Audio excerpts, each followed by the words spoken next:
everyone, welcome back to your favorite channel at 24/7 9th and 10th and welcome to your podcast video episode 3.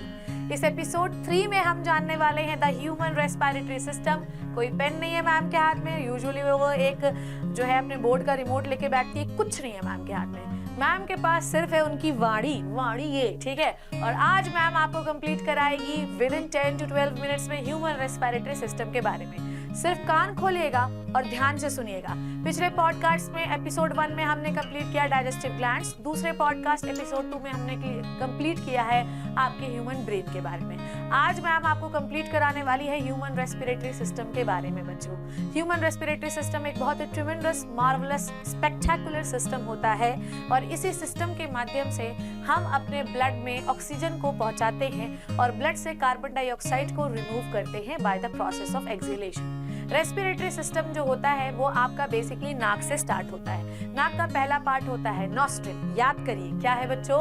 Nostril. इस nostril में होते hair. तो आपकी air में कोई भी गंदगी अगर जा रही होगी तो हेयर उसको ट्रैप कर लेगा और आपके अंदर गंदगी नहीं जा सकती.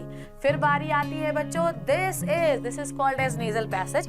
ये नेजल बोन के पीछे जो खाली जगह है इसे हम कहते हैं नेजल पैसेज. तो नॉस्ट्रिल से हवा होती हुई फिल्टर होती हुई जाएगी आपके नेजल पैसेज में. नेजल पैसेज का वर्क क्या है?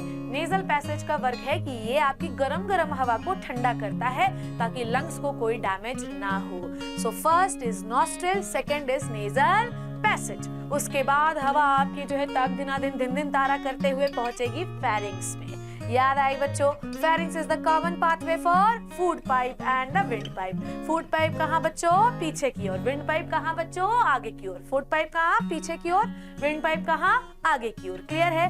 अब ध्यान से सुनना मेरी बात. फिर आपकी हवा फेरिंग से होते हुए कहाँ जाएगी? ट्रैकिया में. ट्रैकिया की ओपनिंग को हम कहते हैं ग्लॉटिस. फेरिंग से होते हुए हवा कहाँ जाएगी? ट्रैकिया में जाएगी. ट्रैकिया की ओपनिंग को क्या कहते हैं बच्चों? ग्लॉटिस. और इसके ऊपर एक ढक्कन होता है जिसे हम कहते हैं एपिग्लॉटिस. जब आप खाने को निगलते हैं तो आपका खाना ईसोफेगस में ही जाना चाहिए. ये कौन इंश्योर करता है? ये इंश्योर करता है आपका एपिग्लॉटिस. वो खट्टे से ढक्कन को बंद कर देता है जिससे आपका खाना ईसोफेगस के अंदर चला जाता है. तो epiglottis prevent the entry of food into the wind pipe. याद हो गई इतनी बात? उसके बाद आपकी हवा जो है वो ट्रैकिया से होते हुए नीचे जाएगी. Let me explain about the trachea. Trachea क्या है? ट्रैकिया को हम विंड पाइप भी कहते हैं और ट्रैकिया के अंदर होती है 6 से 12 कार्टिलेजिनस रिंग. ये कार्टिलेजिनस रिंग आगे से तो कंप्लीट होती हैं पर पीछे से इनकम्प्लीट होती हैं. इसीलिए हम ये कहते हैं कि ये अल्फाबेट सी शेप का शेप दिखाती हैं. क्या काम है इनका? ट्रैकिया, विंड पाइप, इनके ऊपर 6 से 12 करीब कार्टिलेजिनस रिंग होती है जो कि सी शेप की होती है. ये आपके ट्रैकिया को कोलैप्स नहीं होने देती, चाहे वहां पर हवा हो या चाहे वहां हवा ना हो. उसके बाद अब आपका ट्रैकिया जो है वो आपका थोरैसिक कैविटी में एंट्री लेता है. थोरैसिक कैविटी, ये ट्रैकिया डिवाइड होगा और ये थोरैसिक कैविटी में एंट्री लेगा. थोरैसिक कैविटी मतलब चेस्ट की कैविटी और ये 2 भागों में करके डिवाइड हो जाएगा. ट्रैकिया 2 भागों में डिवाइड हो जाएगा. इसे हम कहते हैं bronchus, left bronchus and the right bronchus, left bronchus and the right bronchus. उसके बाद ये दोनों ब्रोंकस घुसते जाएंगे लंग्स के अंदर. लंग्स का डायग्राम अगर आपको दिख रहा है तो लंग्स एक पाउच लाइक स्ट्रक्चर होता है. ये ब्रोंकस लंग्स के अंदर घुस जाएगा. अब इस ब्रोंकस के होंगे सब डिवीजन या करके बहुत सारे सब डिवीजन और इन सब डिवीजन्स को हम कहते हैं ब्रोंकियोल्स. क्लियर है इतनी बात? अब ये ब्रोंकियोल्स लंग्स के अंदर घुस गए हैं और एक जाल बना लिए हैं और इन ब्रोंकियोल्स की जो ओपनिंग होती है वो होगी राउंड सैक लाइक स्ट्रक्चर में जिसका नाम होता है बच्चों एल्वियोलाई. एल्वियोलाई आपके बॉडी में, आपके लंग्स में इतने सारे होते हैं जिसके बारे में आप सोच भी नहीं सकते. मान लो ये करीब 700 मिलियन के आसपास, 750 मिलियन के आसपास आपके लंग्स में एल्वियोलाई होती हैं और लंग्स का सरफेस एरिया, इन एल्वियोलाइज का सरफेस एरिया इतना ज्यादा होता है बच्चों कि अगर इसको आप ओपन कर देंगे तो लॉन टेनिस का कोर्ट जिसपे आप टेनिस खेलते हैं ना वो बन जाएगा. तो इतने एल्वियोलाइज आपके लंग्स में पड़े होते हैं. एल्वियोलाइज की जो मेम्ब्रेन होती है वो काफी पतली होती है और इसकी वजह से ये आसानी से गैसेस का transportation to the blood and blood to the alveoli कर सकते हैं. तो ये जब आप सांस लेते हैं तो जब आप सांस लेते हैं तो होता ये है कि आप अपनी एल्विलाइज में ऑक्सीजन को भर रहे होते हैं और ये ऑक्सीजन ब्लड में जाता है by the process of diffusion, और ब्लड पूरा घूमता थकता हुआ हारता हुआ कार्बन डाइऑक्साइड को लेकर आता है और वो एल्विलाइज में छोड़ देता है। एक्सहेलेशन के दौरान आप पूरा हवा जो है वो बाहर कर देते हैं। आई होप यहाँ तक की बात आपको क्लियर होगी। नाउ आपको मैं थोड़ा सा लैरिंग्स के बारे में बताऊंगी। ट्रैकिया के ऊपर एक वॉइस बॉक्स होता है जिसे हम कहते हैं लैरिंग्स। लैरिंग्स की वजह से ही आपकी आवाज होती है। 9th क्लास में जो बच्चे जाते हैं बाद में छुट्टियों में जाते बोलते हैं बाय मैम, और जब आते हैं हाय मैम हेलो, तो ये क्या हो गया है बच्चों, लैरिंग्स में होते हैं वोकल कॉर्ड्स जो कि टेस्टोस्टेरोन और फीमेल हार्मोन्स की वजह से मोटे हो जाते हैं, जिसकी वजह से लड़के और लड़कियों की आवाज चेंज हो जाती है। तो जब प्यूबर्टी आती है, जब वयस्क अवस्था आती है, जब एडल्ट होता है आदमी, तो लैरिंग्स के अंदर पाए जाने वाले वोकल कॉर्ड्स के तारों की मोटाई ज्यादा हो जाती है, जिसकी वजह से आवाज मोटी होती है इन द लड़कों की। ठीक है, और लड़कियों में क्या होता है कि आवाज पतली होती है क्योंकि वोकल कॉर्ड्स पतली हो जाते हैं। लैरिंग्स के बाद आता है ट्रैकिया। ट्रैकिया का बाइफर्केशन ब्रोंकस, ब्रोंकियस का और bifurcation division is a bronchiole. Bronchiole entry करता है लंग्स में। लंग्स क्या है?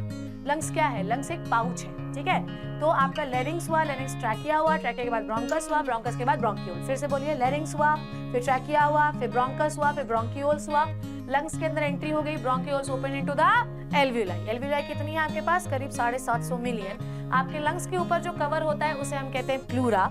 ठीक है, क्योंकि लंग्स एक बहुत इंपॉर्टेंट पार्ट है और इसके ऊपर जो कवर होगा उसे कहते हैं प्लूरा। तो बाहर से अगर कोई भी शॉक आ रहा होगा तो लंग्स उसे एब्जॉर्ब कर लेगा ताकि एल्वियोलाइज का डैमेज ना हो। उसके बाद दोनों लंग्स के नीचे, ठीक है, दोनों लंग्स के नीचे एक डोम शेप का स्ट्रक्चर होता है जिसे हम डायफ्राम के नाम से जानते हैं। अब ये डायफ्राम क्या करता है कि जब भी आप सांस इनहेलेशन कर रहे होंगे तो आपके लंग्स के ऊपर क्या होता है? पूरा रिबकेज होता है। तो जब आप इनहेलेशन करते हैं तो रिबकेज आगे आता है और डायफ्राम फ्लैट हो जाता है। तो यहाँ पर भी जगह खाली हो जाती है और यहाँ पर भी जगह खाली हो जाती है और आप आसानी से अपनी हवा लंग्स में भरकर लंग्स को बड़ा कर सकते हैं। पर जब आपको सांस छोड़नी है तो आपका रिबकेज अंदर जाता है और डायफ्राम वापस से डोम शेप का हो जाता है। लंग्स के ऊपर दबाव बनता है और कार्बन डाइऑक्साइड बाहर हो जाती है।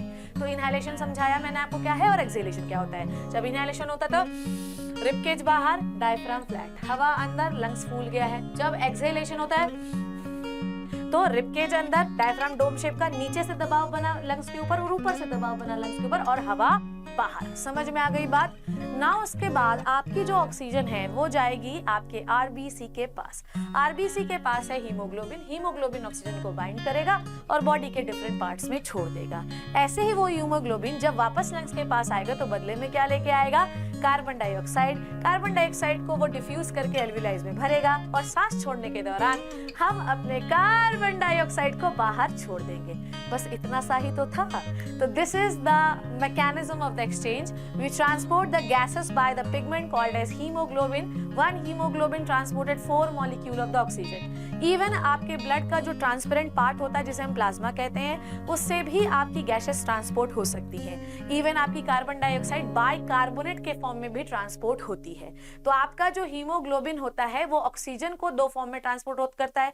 97% ऑक्सीजन हीमोग्लोबिन से बाइंड होकर ट्रांसपोर्ट होती है, पूरे बॉडी में इधर से उधर जाती है, और 3% घुलकर जाती है इन द प्लाज्मा।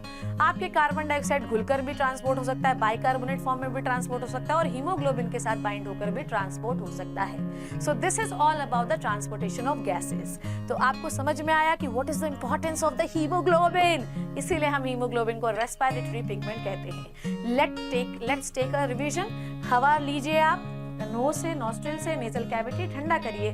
उसके बाद फेरिंग्स, फेरिंग्स के बाद लैरिंग्स, लैरिंग्स के बाद ट्रैकिया, ट्रैकिया के बाद ब्रोंकस, ब्रोंकियोल, लंग्स। लंग्स के नीचे क्या है? डायफ्राम। डायफ्राम फ्लैट होता है जब इनहेलेशन, वापस डोम शेप का होता है जब एक्सहेलेशन। रिब केज अंदर की ओर बढ़ता है जब एक्सहेलेशन और बाहर की ओर बढ़ता है जब इनहेलेशन।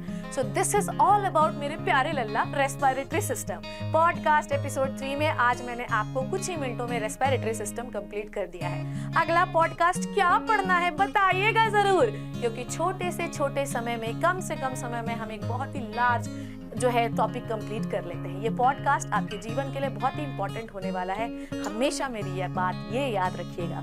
अपना बहुत बहुत ध्यान रखिए। अगले पॉडकास्ट का वीडियो का इंतजार करिए। मैम आपको एक बहुत इंटरेस्टिंग टॉपिक अगले में बताने वाली है। Thank you so much. Take care and bye bye.